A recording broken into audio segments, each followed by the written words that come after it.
So requirement 5 is record temperature. The nurse should be able to visit and revisit the patient and record the patient's temperature. So let's go back to the application. When we envisage the nurse recording temperature, we can envisage that the nurse selects a patient from the list and there's a dialogue where the nurse is prompted, what is the patient's temperature? So again, it looks like we're going to want to define a process, but this is a very different kind of process in an important way. The register patient process was from nothing, we take information and we record something in the database, but here we want to record temperature for a specific patient. And we can achieve that very easily in Logiak because processes can have instances as input parameters. Here in this green area, it's an area of the application where the user has selected a patient and Logiak remembers the patient selected. So as long as we put the process within this kind of area, the process can have an input. Let's look at what that looks like. We create a process called record temperature. And as well as steps, we can also have input objects. So this one is going to have an input object of type patient. And then we're going to have a user interaction which says, what is the patient's temperature?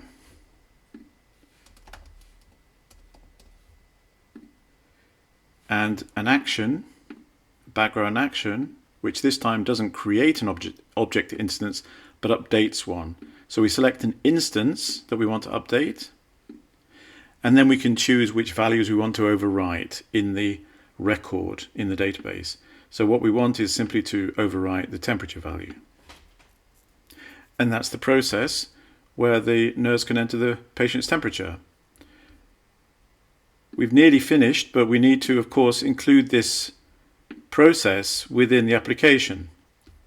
And, well, we know that we can incorporate processes in the application by creating a process component and selecting the process we want to wrap as a component. So we have the record temperature process as a component now.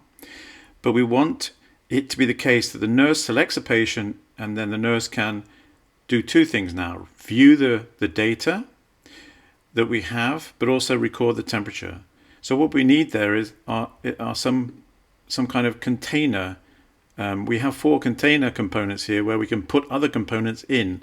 So let's illustrate that with an actions component. Let's call that patient actions. And let's make the actions, let's create a second container, actually a vertical container. And let's call that patient. And let's make the vertical container what we get when we select the patient. And then let's put the patient actions as one of the things in this vertical container and the patient object view as the second thing, and put the record temperature process as something you can access from the patient actions component. So we'll just select the patient actions component and show you what this looks like now. So the actions component is very simple. It's just sort of a list of links to other components. So at the moment there's one link.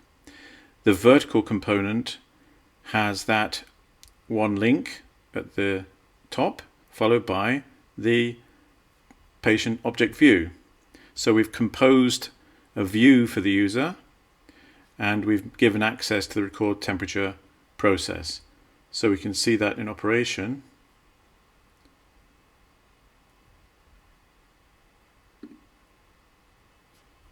Let's add a patient.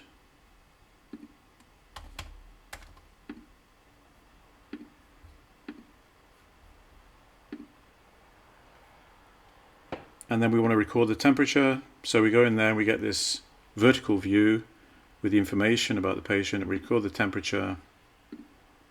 Let's say 38. And there we are.